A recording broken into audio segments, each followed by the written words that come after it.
looks like we're good to go. So again, welcome. Thanks for joining us today. The cover here will look familiar to those of you who have downloaded the ebook. If you have not downloaded the ebook, there's a bit.ly link that you can follow, bit.ly/prototype marketer. You see it here on the screen. And that'll take you to the post. What days? We posted on Monday, I think. It just went up. No, last Monday. So it's been up for about a week, a little bit a week. And we're going to get into the story behind the ebook and kind of why we created it throughout this session. And it's really going to be recapping some of the highlights of the ebook, but also delving into some other areas, and then hopefully starting a discussion. We're going to leave plenty of time at the end for Q&A. I have Tracy Lewis with me, who co-authored and authored a good portion of the ebook. It was based on things we've actually been talking about for a couple years, and we went back and starting with a guest post I did for Jay Baer last year on his Convince and Convert blog. And then it was really a topic we've just been exploring, and we hadn't put all of our thoughts together. So Tracy and I teamed up to put all the ideas together and turn it into this ebook and the webinar, and then we'll see where we take it from here based on the conversations that it starts. So we're today going to go through, again, some of the highlights from the ebook. So if you've read it, you're going to be familiar with some of this stuff. If you haven't had a chance to yet, then the ebook will delve much further into it for you. But these are the main areas we're going to cover.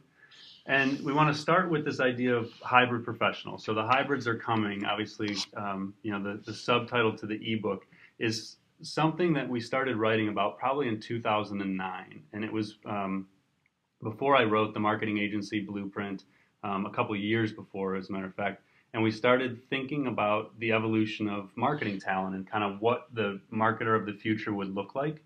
And then when I did the marketing agency blueprint, I know we have quite a number of agencies on the session today, so some of you may have read the book, others may have just heard of it. But when I did the book, hybrid is obviously in the subtitle of that book, and the idea was building hybrid agencies. And really the concept behind all of this is that the talent of the future is going to have skills across multiple disciplines. Things that used to be siloed and segmented within corporations and within agencies weren't going to be that way anymore. And the idea being, for example, if you do an ebook, the ebook has to live on a landing page. There's lead forms that take you to it. There's marketing automation that drives the promotion of the content. You're conducting webinars, your social push. You may be pitching it through PR channels. So all of your monitoring analytics, all these things come together to do a single campaign. And you don't have 5 or 6 individuals doing each part. You have individual professionals that can do all 5 or 6 core disciplines to run a single campaign. So in the marketing agency blueprint, we talk about how agencies will be structured this way and how professionals within agencies will be structured this way. And when I wrote that book, the intention all along was to eventually tell the corporate side of the story, because we saw the marketing agency side as really just the beginning.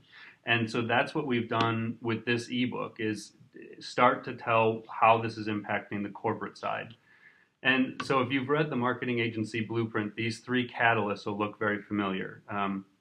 Try to put a little different twist on it for people who, again, have kind of heard these key elements before. But the first reason that things are changing within agency structures and then things are changing within corporate marketing departments is this idea of change velocity. And it's basically that things are moving at such a rapid pace. Innovation is happening so quickly.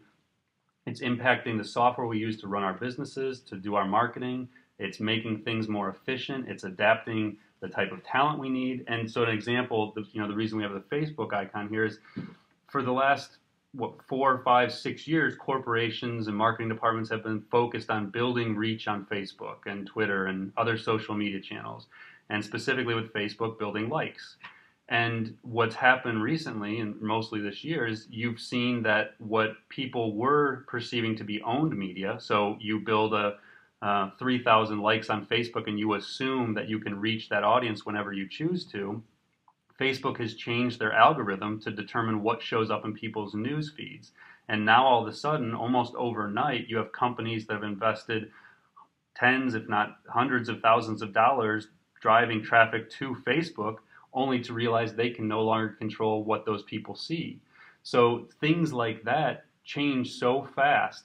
And if marketers aren't tech savvy, they're not able to stay up on what's happening and what's impacting their business. So if you're in a corporate marketing department and you're all of a sudden seeing a third less traffic coming to your site through Facebook and you had no idea what happened, you have no way to explain that to your management team. And as a result, what's happening is that the chief marketing officer is actually taking a greater role in spending on the IT side. So the technology investments being made by corporations by 2017, according to Gartner, are actually going to be greater on the CMO side than the IT side. And the reason is because think of the technologies that are used to now run the business. You have CRM for relationship management with customers. You have content management systems to run the websites, which historically corporate websites were often owned on the IT side, and now they should, in many cases, are marketing owned. You have call tracking, marketing automation, lead nurturing, sales, all of these tools that are often software as a service available online. Those decisions are being made by the CMO, not the CIO. IDC claims, and this to me is actually a number that caught me off guard almost, is the technical background starting this year. 50% of all new marketing hires will have a technical background. I'm not sure where those people are coming from because universities aren't producing that kind of talent. So these are the kinds of interesting dynamics that are starting to arise. The second catalyst is this idea of selective consumption. And for those of you who are familiar with inbound marketing, it's this idea of, people find you. It's getting found online through your marketing efforts. So people tune out traditional marketing, and as a result, brands sort of lose that control, but they gain loyalty if they provide utility to people and provide value. So budgets inherently start shifting towards digital, and you start having more integration of services or disciplines. As an example, this is Google's Zero Moment of Truth site. If you haven't gone to that site, the URL is there at the bottom. It's a really cool site that they put together with some interesting studies. And what this example is showing is if you take the colorful portion out of the center there, the ZMOT part, you have the traditional buying process behind it in gray. So you had a stimulus, say a print ad. From that stimulus, a consumer, and this is B2C we're talking, a consumer would make a buying decision. They would go to a store, they would see a product, and they would decide whether to buy it.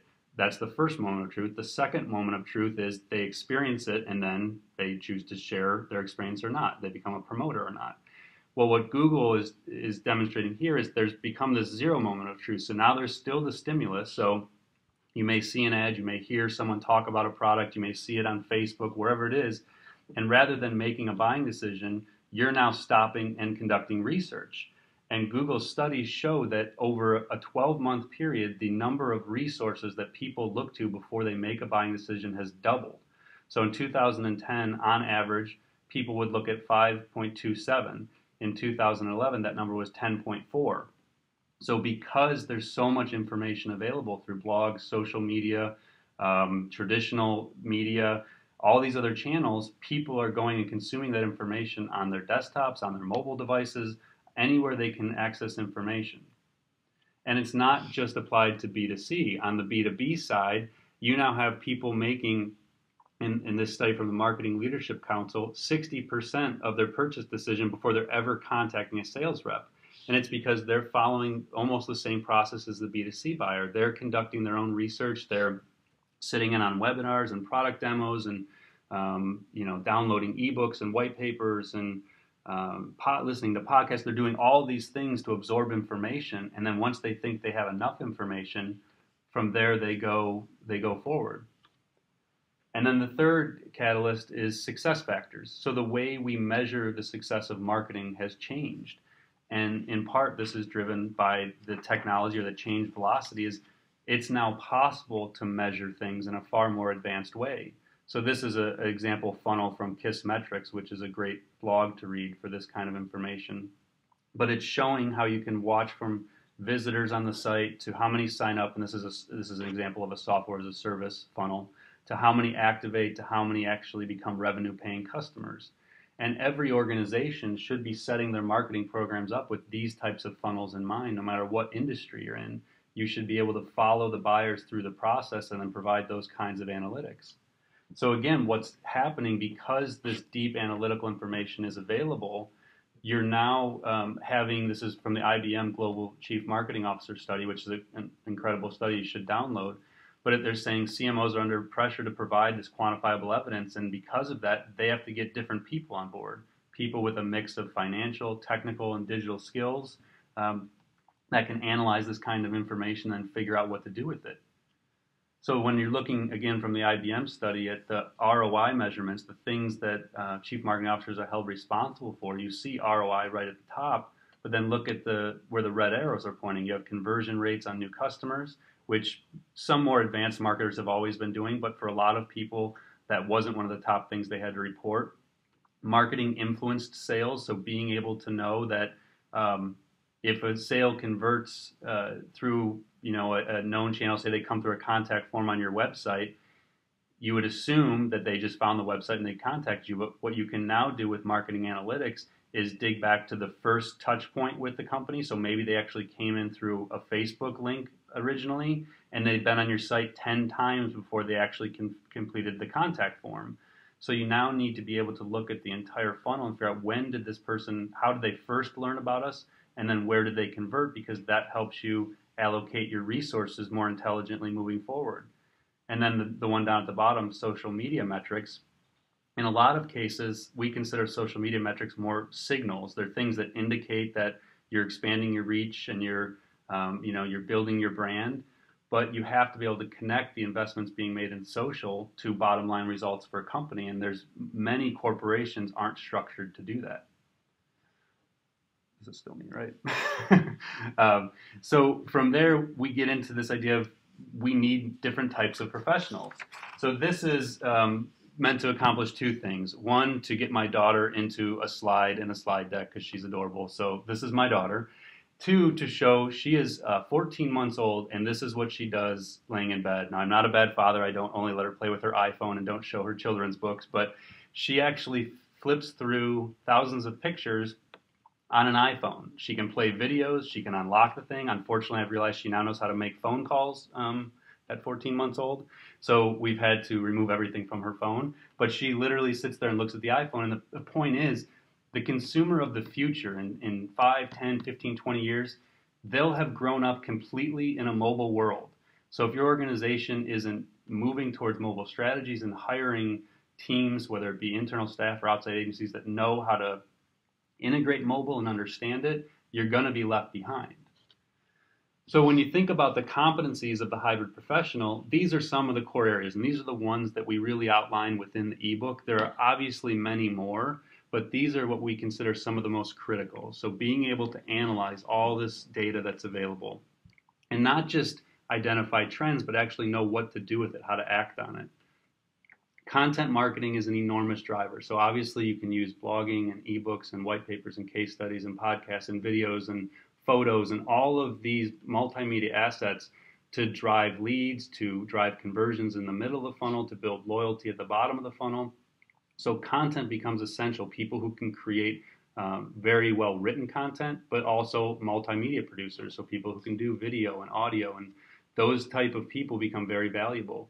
Social is obviously integrated across everything. Email marketing, but not just sending email newsletters, actually running intelligent email marketing campaigns that pull people through the sales funnel. And then once they're in your customer database, that you're constantly nurturing them through email marketing programs to drive them to buy more product more often. Mobile, as we just touched on, and then development and programming. Again, not somewhere that most marketing departments are thinking about hiring developers. You maybe think that's more of an IT thing, but really it's becoming a critical component of marketing departments of the future. The ability to build tools that would attract people, interactive tools that can drive people into your funnel. I love this quote from Jamie Stevens, the CMO of SEO Moz, and the article was every marketer should be technical. Yeah, every marketer must be technical. It was a great blog post. And he basically says you need the breadth and depth of skills. And it's really the second part that's my favorite is the great technical marketer can devise, develop, launch, and analyze their marketing campaigns with little or no assistance. So again, you're not going to have executives who strictly build strategy. They have to understand how every piece of it works. Even if they don't do the work themselves, you have to understand how it all comes together. And so you're going to have these kind of hybrid pros who are trained in all these different areas. And if they need to, they can actually launch and run their own programs because technology is advanced to make it possible to do that efficiently. And then this is something we go into a bit in the ebook.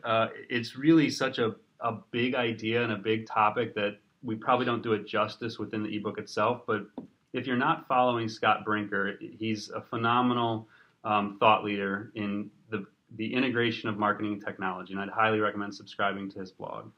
He had a post in October of last year called "Will Your Next Marketing Manager Be a Bot?" And the headline kind of caught my attention, and so I ended up reading it, and it was really more of a review of this book called Automate This, and it led me to buy Automate This, and we were working on some things at the time that kind of aligned with this direction, so I was intrigued by it. And the basic principle behind this, and I'm not saying that computers are going to take our jobs in 5 or 10 years, but the implication he's making, and this is a passage from the book, is that over time, what ends up happening is eventually, that kind of this hacker paradigm, they're going to take down industries. So it started with Wall Street. Computers, going back to probably the late 60s and then really exploding in the 80s, people started building programs to handle trading to the point today where there's somewhere in the range of like 60% of all trades that happen on Wall Street are actually conducted largely by computers with little human interaction. So you have Wall Street first, now you have healthcare next, because when you think about when does it make sense for someone to come in and build algorithms to do things more efficiently, you look at the potential to disrupt and then the reward for disruption. So Wall Street is where all the money was. It made sense to start there. Healthcare, obviously there's tons of money. What comes after healthcare, I'm not sure, but somewhere down the line is marketing. And the reality right now is there's not that much of a reward to disrupt. There's certainly a potential to disrupt, but the reward to do it isn't that great. But that'll change over time. And so this is something just to keep in mind, that it's not saying you have to understand this and really apply it to your business today, but know that at some point the impact of algorithms and computers is going to start having an impact on how we build strategies as marketing professionals and how we conduct campaigns, because it can make things more efficient. And now I'm going to turn over to Tracy to talk about the talent gap. So as Paul was saying earlier, all these factors are coming into play, especially technology that's making change happen so quickly. And as a result, marketing departments, agencies, education, universities, they can't really keep up, and they're struggling to adapt to these changes and adapt their curriculum in order to prepare professionals for the future. So this is a statistic from the Demand Generation Skills Gap Survey that's showing that 75% of marketers themselves are saying that they lack skills. Their lack of skills is impacting revenue in some way. So they're acknowledging this, and it's leaving a lot of people unprepared to move forward in their careers and to run really successful programs. This is a quote from Scott Brinker, who Paul mentioned earlier.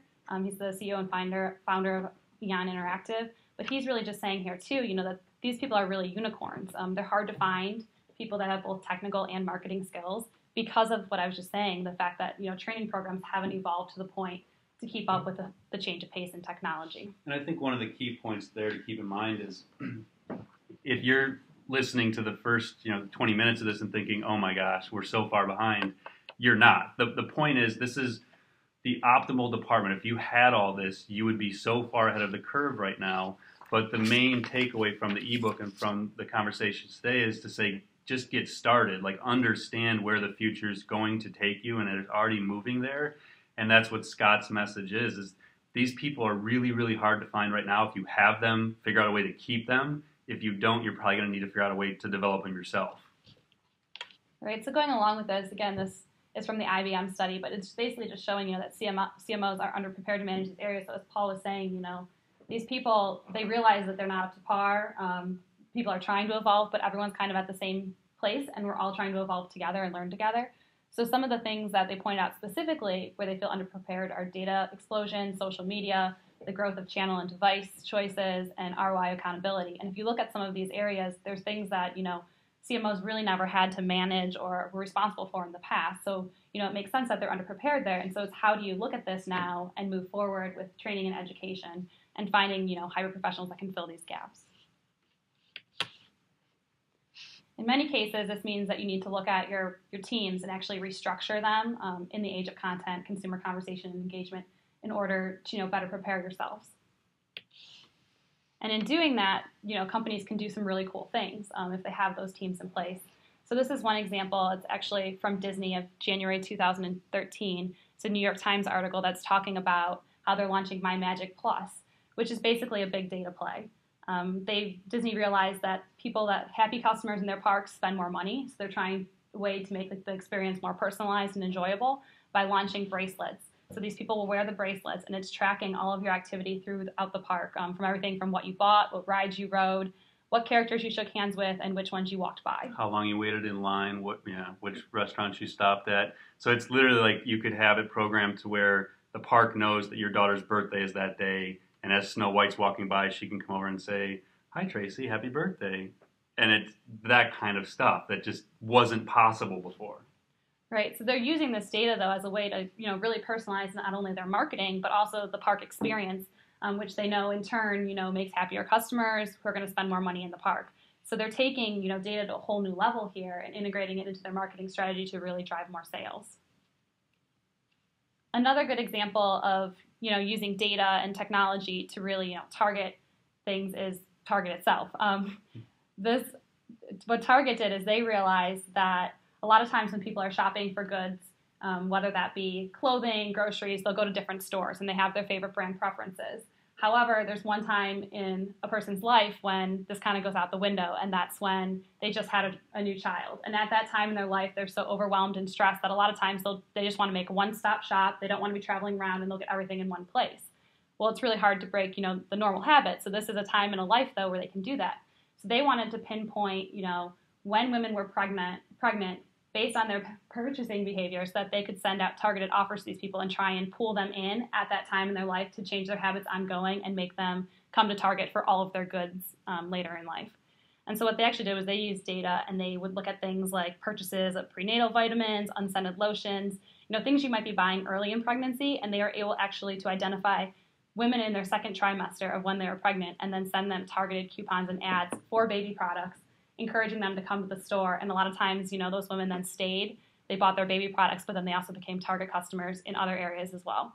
And they've seen significant revenue in that regard by using data to target people based on past shopping habits. And no matter what industry you're in, you can start to imagine the type of advanced marketing that could be done if you had the ability to actually analyze this sort of information on a large scale. So you can think of all the data points that can be created in any industry, and then think, does your team actually have the ability to do anything with it? And the answer is probably no. It's just not something you're currently staffing for. If you do, there may be some data analysts on the IT side, but they're not marketers by trade.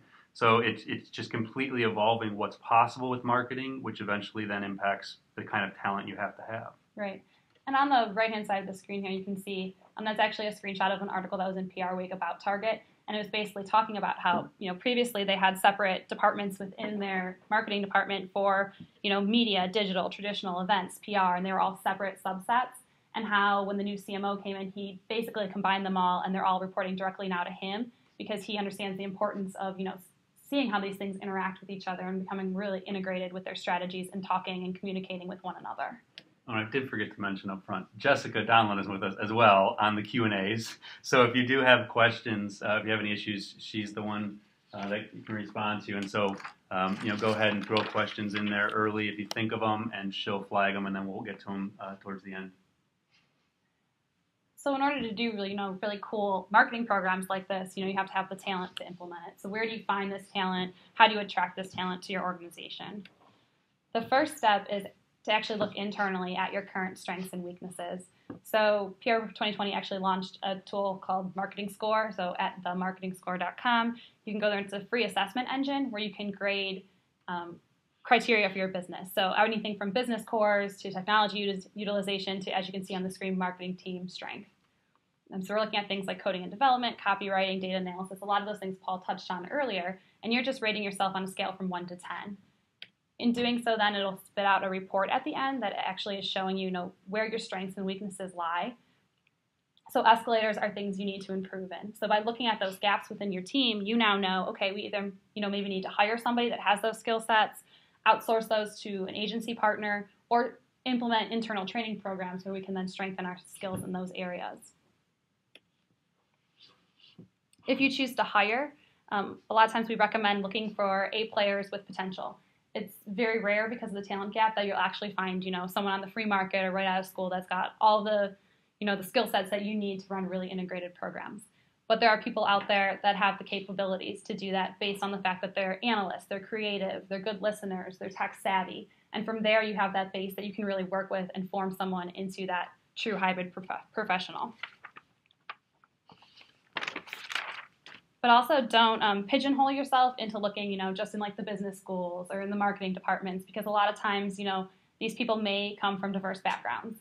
So in this quote from the global marketing VP at Smirnoff, that she's saying, they look at publishing and media backgrounds. You might also want to look more at IT backgrounds and then train them in the marketing sense. So it's just not looking solely in one area, but also opening up your eyes to, really where are these unicorns and how can we attract them to our business. And attracting them to your business starts a lot with brand and culture. So it's defining and differentiating what makes you different than working somewhere else. And it's building a culture that really attracts these professionals to come and work with you. And a lot of this comes down to, focusing on innovation and opportunity. It's showing them that, there's possibilities to move up in this company, to grow in this company, to learn, as well as trying new things and letting people get really in on the nitty gritty and, do things that they may not be able to do at other places. And the thing to keep in mind is the same thing that's been happening in the development world, where there's such competition for programmers, people can code. It's going to happen, maybe not at the same scale, but it's going to happen in the marketing world. And so if your organization is very conservative and you're just starting to dabble in this stuff, these people are going to have choices. And so you have to take a serious look, and this is where kind of the marketing score concept comes in. You're not just looking at lead performance, you're looking at business cores and your vision and your willingness to take risks, because these kinds of professionals are going to want to be those environments where they can excel and they can utilize all the talents they have. And there's training programs in place, which we'll get to, that help them advance and continue to expand their abilities. So it's going to be a very competitive environment in the next 10 years plus. One of the ways, once you have that brand and culture in place, that actually people, are attracted to you, is to make sure that you're capturing your inbound candidates. So whether, you're engaging with people on social networks that seem like they might be really worthy, or you're meeting them at networking events, they've been reading your content and things like that. One of the ways we do that is we actually use HubSpot forms for our job application page on our website. So basically, by doing that, we can see on the back end, what website pages they're looking at, how long they're spending on the site, if they're actually doing their due diligence and homework on our end to learn about our brand and that they want to, work for our company. So if we're going to invest resources into the training and development of a professional, we want to be sure, that we're really the fit for them and that we're who they want to be working for. And really, what we're doing there is treating job candidates the same way we would leads in our sales funnel. You're thinking about bringing them in at the top. We're trying to move them into becoming candidates, but then once they are, we can, as creepy as it may sound, you can track their online behavior and filter out people who actually aren't that interested and who are just looking for a job. You want people who've looked at 10 plus pages, downloaded your content, watched your webinars, because it tells you they're actually bought into your brand and want to be a part of that company. And you can use the marketing technology that's readily available today to do exactly that. So once you find those people and you bring them in for an interview, it should be less about, I guess, them reiterating everything that's on their resume, but more asking, really smart interview questions to really dig deep and see if this person has the potential to, really drive your team forward. So we really like the article 7 Real Marketing Interview Questions from HubSpot CMO, and in it, it's Mike Folby from HubSpot actually gives away some of the questions he asks during the interview process. And they're very case style focused. So like, what would you do in this type of situation? And then they do a good job of actually using hypothetical situations to see how someone thinks about and solves the problem, as opposed to just, I interned here, I worked here type conversations. It gives you a feel for kind of where they're at today, as well as, their capabilities moving into the future and their potential just based on how they're thinking about things. And if they're faced with the unknown, what process they would go through to answer that. Another recommendation when you're looking at potential candidates is to invest in the people that are doing these things for themselves. So this is an example of Sam from HubSpot.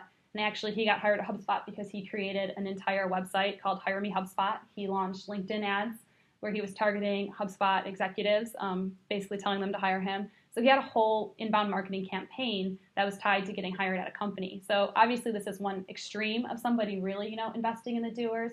But at a more base level, it's looking at when you get an applicant in, are they active on social? Are they producing content? Are they doing the things that they say they can do in their resume? Because it's the people that actually can market themselves that will be really good at marketing other places.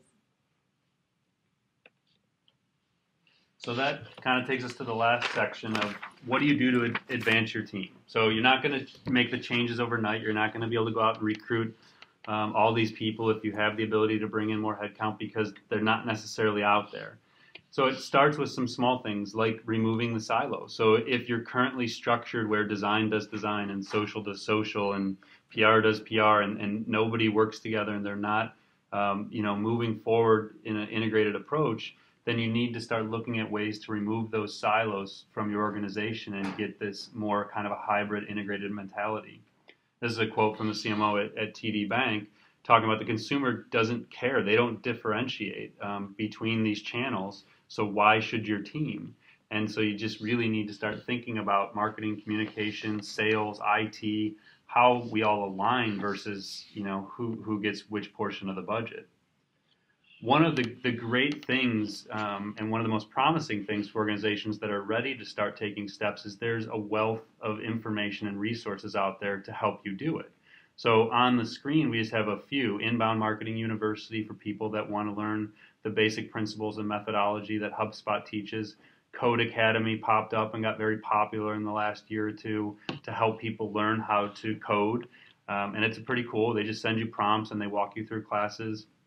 On the agency side, we actually did the Client Services series where we created a hypothetical B2B account, and then we ran through a 12-month campaign with it. So that's something that we did through the Marketing Agency Insider site. Google has great free training in their analytics program and AdWords and a number of their other areas. You can take all the classes for free, and a lot of times they're just 3 to 12-minute videos at a time, and you go through and learn them and take notes. And that's great. And then if you want to actually get certified, it's usually like $50 to get a certification.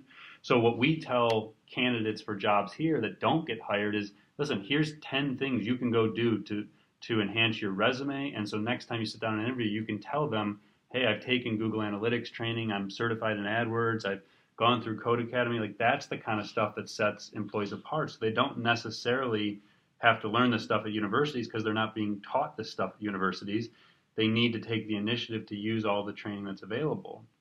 Another one we just recently started with is Treehouse, which is actually probably my favorite learning platform we've seen so far. And it teaches you from a beginner level how to do HTML and CSS for web. It teaches you how to do basic coding and programming. And so someone who just has you don't have to be very strong analytically or technically. It'll teach you and you can kind of go at your own pace and then take quizzes and workshops along the way. So stuff like that, this online learning is in very early stages, and places like Coursera, and where it's more open source learning, where major universities are making classes available for free. There's an enormous movement in education. It's not happening when you're going to four-year university because you're still kind of being trained the way you always were, but there's a ton of innovation happening in the online space. And so these kinds of resources are available to you. And as an organization, you can structure these and kind of put these training programs together for your staff and evolve people who show the potential to expand their capabilities through them. Another that we're a huge believer in is the very simple thing of a recommended reading list. So if you know that there's specific books out there, the photo is one that we pulled a few from our shelf and stacked them that we think are critical to professionals to develop. Put that list together, have an internal reading club, do just the basic things, and people can take notes as they read and share the notes and talk about them, and those sorts of things help move your team forward together, and you're constantly through kind of this ambient knowledge advancing as a team. The other thing that we're a huge believer in is real-time sharing of information. So we use Yammer. There's other software tools like it. If you're not familiar with internal social networks, it's basically like Facebook for the enterprise. Yammer's one. They got bought by Microsoft for $1 billion or so last year. Jive Software is another. There's a bunch of them out there, but you can do a search for a Gartner report and look at who the leaders are in the market. But Yammer's great for us. It works perfectly. And what we do is we share notes about clients, we share learning opportunities, major resources, like you can see the one here at the top left of mine. It was related to some SEO topics and things that you hear, clients wanting, but then, trying to explain to them that it's not the best way to do it. So we share those sorts of things. And it's meant for the team to be able to take that information and apply it to their programs. And then there's an example here of Dia where she was talking about an office hour we're having coming up. That was from September. But you can see there's likes and replies just like you would within a normal like Facebook or social network. But that sort of stuff lets you share in real time. And again, it's that idea of ambient knowledge. You're always just sort of absorbing information and learning as you go. And then we're also big believers in being at the key conferences. So we do invest pretty heavily in taking our team to different conferences. We'll often take 4 or 5 people to the major ones. So Inbound is a big one for us. South by Southwest, we actually have 4 people leaving Friday. I'm not going for the first time in 5 years because I have a baby boy due in 4 weeks, so I will be skipping this year's trip. But South by is phenomenal. I mean, if you want to be on overload of information and what's possible, go there. And then Content Marketing World is another one of our favorites. It's going to be back in Cleveland this year in September 2013. So those are a couple. We have a digital marketing database that Tracy actually pulls together, and Rachel pulled together this year. But how many are there? Like 60 some? Yeah, I think so. Yeah, we have a free download on our site. We'll share the link on Twitter, maybe grab it and put it in here. But it's just all like 61 or 62 conferences throughout 2013, where they are, what the description is, what the pricing is, who should attend, that kind of stuff. So there's endless conferences you could go to, and it's really being selective about the ones that are the best use of your time. And then engaging on social media. You want people who are social savvy. So these are a couple of examples of some of the younger professionals within our agency. But the point with this was, at that level, we want them building personal brands. We want them out connecting with people, with their clients online, with their peers in the industry, with influencers, thought leaders. We want people learning and engaging. And so you need to have a culture that supports that. And I know with some larger corporations, there are still issues of firewalls blocking people from even getting to Facebook or Twitter during the day, which I always thought was funny because people spend most of their time on their mobile phones accessing it. So I'm not sure how that stops that. But anyway, so social media is a big piece of it as well. And then a really critical part is having the systems in place to be successful. So if you just think at minimum about the integration of marketing and sales, if you have a sales team and if you have a marketing team, how do they work together? How's information passed from one to the other? Do you have very logical processes of when a lead becomes a sales qualified lead and gets handed off? When does marketing nurture that lead to? At what point? So whether it's project management or CRM or sales systems or CMS, you need to have the ability to run these efficient programs in a very real-time way. So Basecamp is the example here. That's the project management system that we use. It's a 37 Signals product. So we're big fans of Basecamp. And then the reward excellence. This is pretty cool. This is, if you have not seen it, you could do a search on SlideShare, Netflix Culture, Freedom and Responsibility. I looked last night, I think it was 3,100,000 views of this slide deck. And I think it just went up last year. I'm not sure exactly when. But it was basically the CEO of Netflix saying their entire culture. And it's like 80 or 90 slides. And it's some pretty incredible stuff. And it had a big impact, I think, in Silicon Valley, where a lot of tech companies follow what they're doing. But it obviously, if we've reached 3 million people viewing this deck, it's expanded far beyond just tech companies. And the idea here was, if every company obviously wants to bring in the best. But what Netflix does is, if you're just adequate, if you don't reach your potential, they'll give you a great severance package to leave.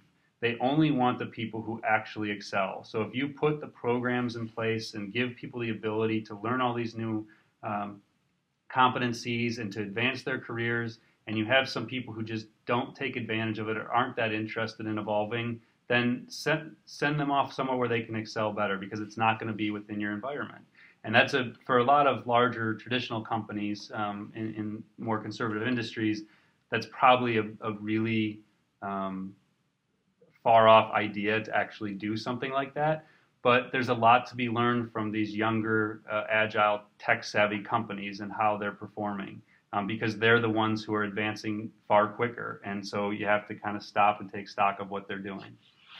So we're going to, like I said, we leave plenty of time at the end for questions. If we have some questions, then we can delve into that. But the main takeaways, and these are kind of the things we highlighted in the ebook, but there's these catalysts that are transforming the way marketing is done. And when I wrote the book, that was the first thing I did is I literally just sat around and we already had the outline for what the book was going to be and why agencies needed to evolve.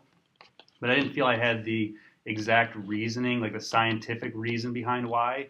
And so these were the three things that I felt if someone ever wanted to challenge that this is where the industry was going, you would almost have to dispute that one of these isn't fact. And if you think about it, we know things are moving at a rapid pace and changing, and it's causing all kinds of rifts within the way things have traditionally been done. We know buying behaviors have changed in the selective consumption, and we know, and we saw through some of the stats presented throughout this, that the way we measure marketing success has evolved. So inherently, you have to accept that marketers as a whole need to move forward. Another key piece is this idea we're drowning in data. You keep hearing the term big data all the time. A friend of mine, Phil Simon, has a book coming out called Too Big to Ignore that deals with that exact topic.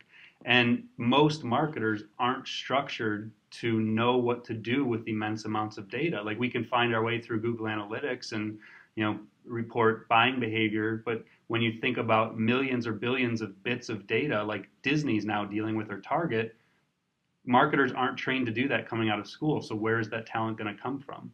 And then the key is to be able to take that information and actually turn it into intelligence and then intelligence into action. So making it so that you can drive improved performance within your marketing programs based on that information.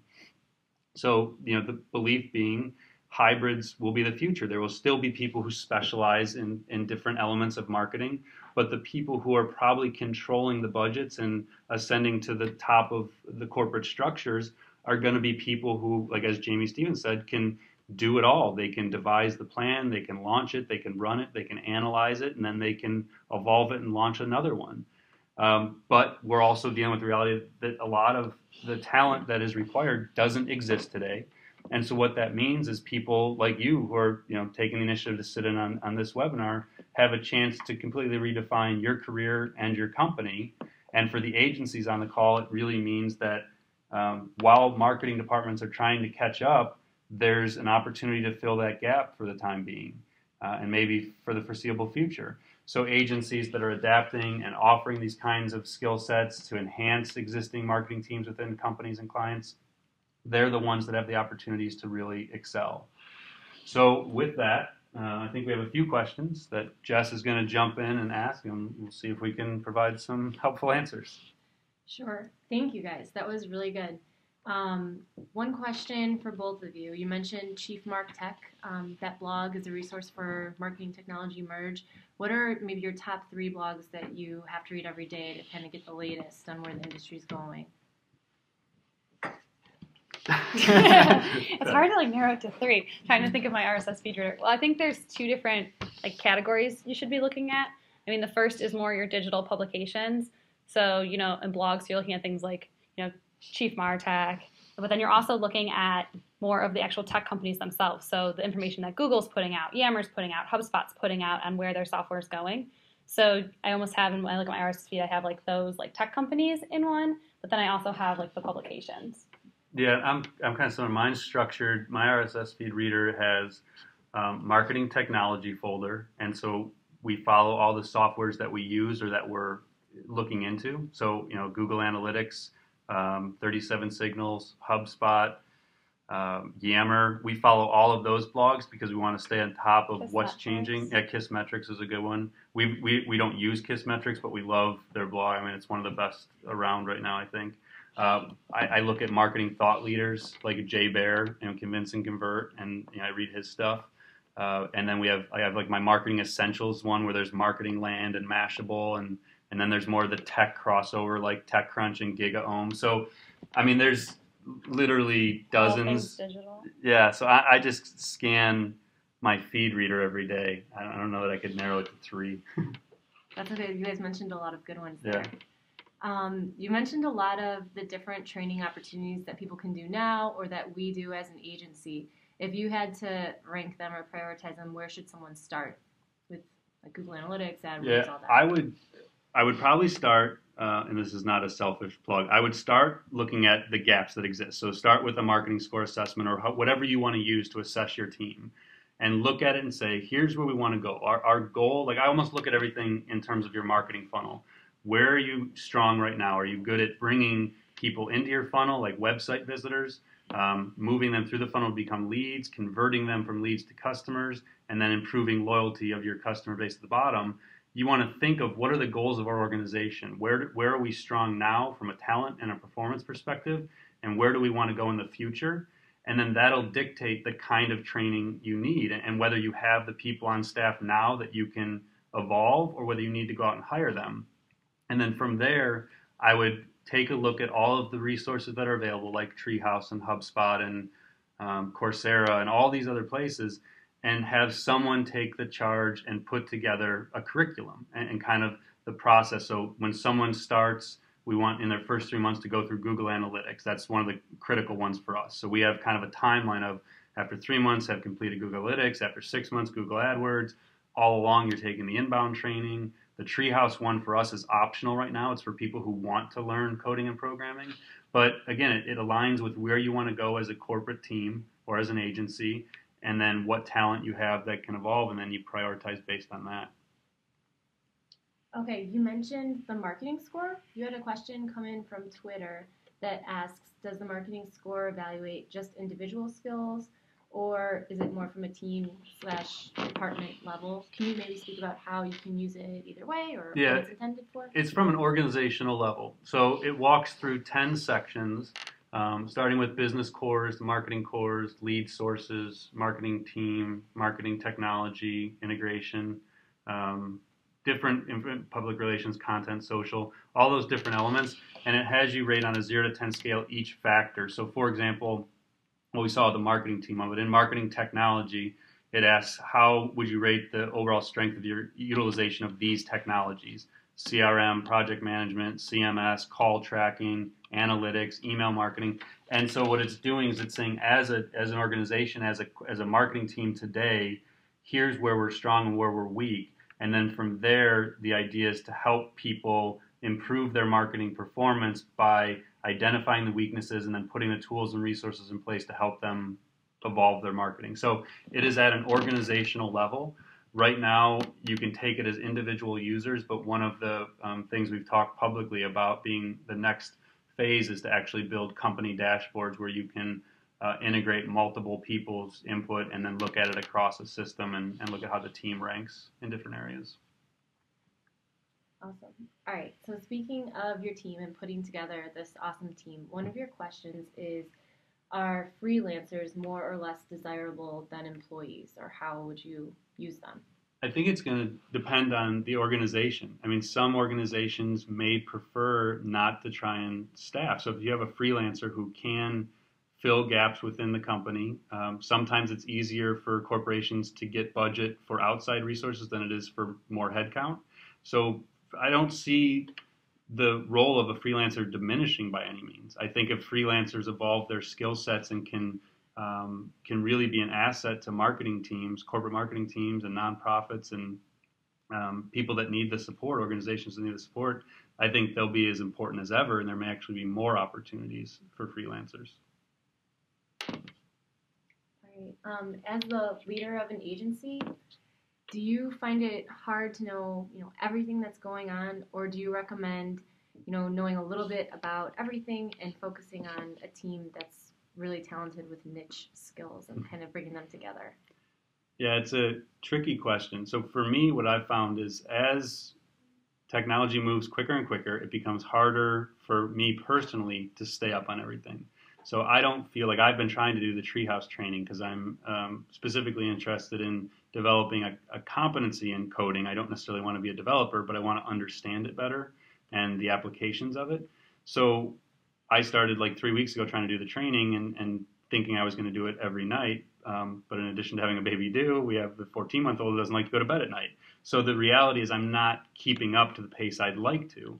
So what we've done is tried to look at our entire structure, look at the talent we have within, and then figure out the people who can excel. So we have, like Keith, one of the guys on the team, is really, really advanced in Google Analytics. So he recently started doing Google quizzes internally. And the team can participate in the weekly quizzes, and then he grades them and gives people credit whether they got it or not. And so we started doing things like that where we're advancing different pieces of our team at whatever pace we can, accepting that no one person can stay up on everything. And so you need to look across the team structure and hopefully fill as many gaps as you can, depending on the size of your company. All right, so you mentioned marketers with an IT background, inbound marketing, traditional marketing, the silos kind of coming down. If you were someone that's early in their career or looking to make a career move, what kind of career would you be looking at now, or what would it be called, this hybrid marketer thing? I mean, Scott Brinker's marketing technologist, I think is as good as any I've seen. But the hybrid is just what we've used because I don't know how to define it. It is this mix, and you may see different kinds of hybrids. So someone who excels at mobile strategy but also is good at social and can write content, that's really valuable. They don't have to do all 15 things that are assessed in the marketing score team section. They just need to be able to try and understand as much as possible and do as much as possible. But I don't know, like if I knew what I know now, I would have double majored in computer science and journalism and PR. I mean, I would have come out of school with a computer science background because I think the people who have the greatest ability moving forward to ascend to the tops of the marketing ranks are going to be people who can build things. I don't think that there's really any question about that. I think copywriting is as important as ever, if not more so. And I think coding is right up there. Coders are going to get paid more than copywriters, though. Alrighty. Maybe you can speak to kind of what we do here, but a lot of what we're doing takes time. And to be the hybrid marketer, actually strategizing, putting these things together for your company or for your clients, that takes time too. How do you recommend fitting it into your day, like training and reading all the RSS feeds? Or how do you recommend kind of fitting it into your career longer term? Yeah, it's definitely, you have to pick a spot and start. And I think, you could almost equate it to physical fitness. It's not something that's going to happen overnight, but you have to kind of pick a regimen that works for you. And if it's, 2 nights a week, you're going to spend an hour taking some online courses, or 20 minutes at the start of each day, you're reading your blog feed. It's going to be different for each person based on their point in life and also how supportive the organization is. So in a culture like ours, we'll always give people the opportunity to spend as much time as they can, obviously producing for clients, but developing themselves in their career. So we see someone spending an hour taking treehouse courses during the day as a valuable use of their time if they have the goal of becoming a more well-rounded professional. So I think it depends on whether you're the decision maker in your department or in your organization and you can give freedom and flexibility to your team, or if you're kind of a lower mid-level marketer or within an agency and you need kind of permission, you may end up doing more nights and weekends training. And it really just, if I was starting my career today and all these tools were available, I'd be spending every waking minute taking as many classes as I can, going through certifications, doing all this training, because it's so readily available and it's so easy for young professionals to separate themselves today by taking the initiative and doing it. So 10, 15 years ago, and I sound like I'm dating myself to say this, which sometimes around our office I feel that way, but it's the equivalent of reading books then. So you still read a lot of books today, but if all of this online coursework and all these ebooks and blogs were available when I started my career in 2000, I would have probably advanced twice as fast as I did. So if I'm looking at it, whether you have a team of young professionals or you're a young professional yourself, there's nothing stopping people from advancing except themselves, because the resources are there to do it. Awesome. All right, last question, and this could probably be a webinar itself. But as hybrid professionals and these really evolving professionals are working with more traditional companies, traditional CMOs, or if you're an agency, traditional clients, how do you recommend kind of prioritizing, what your next project will be that will advance the marketing there, or communicating the importance of, marketing technologies merge in the evolving marketing landscape to more traditional type of person? So, like if you're the agency and you're trying to get a client to move forward, we'll start there, I guess. I mean, like anything else, you have to understand what matters to that organization, what the C-level cares about. So trying to get someone to move forward on social media on its own is irrelevant. Like convince someone to be on Twitter or Facebook, if it doesn't fit within the overall scheme of how that impacts business goals, most larger corporations aren't going to want to hear it. So I think it starts with really just assessing where the organization is at, what their business goals are, and then talking their language. So being able to take, the importance of adapting their talent, for example, and showing them data, showing them in 5 years, this is what your consumer will look like. Here's the trends in mobile. If they don't have a mobile-friendly website, show them the data on mobile. Tracy was just mentioning today, what was it, by 2025, it's predicted that there will be no landlines. So oddly enough, we were having this debate. The CDC is the one that published this study, which is so bizarre. But 700,000 households a year 700,000 cancel their phone lines a month. Are canceling their traditional phone lines. So data like that, I'm not saying you use that data point, but data like that gets people's attention. So if you have senior level people that respond to data from third party, because a lot of times like that internal voice just doesn't carry the same weight, figure out whether you need to bring in a consultant to be the one delivering the message, or if you need to just present an overwhelming amount of data, or whatever it may be, bring in a speaker, do something that will get them to listen, because getting them to listen is the first step, and it's often the hardest step. And so you have to understand what the triggers are that will get them to stop and pay attention to what you have to say. And I guess that's it. So thank you, everyone. This has been recorded and in 2 formats, so hopefully they both work, but at minimum 1. And so we will post it live on demand. We'll send out a link to everybody who registered, so you don't have to wait around and go looking for it. We'll email you as soon as it is available, and then it'll just be live, so check it out whenever you want. So if you came late, you can catch up on the beginning. Or if this would help you move your team forward internally, share it with somebody internally. So again, thank you, and we welcome any thoughts on the topic. It's something we're going to continue to cover ourselves and expand on. And we certainly look forward to having the conversations with everybody in the future. So thanks again for being a part of it, and we'll talk with everybody again soon.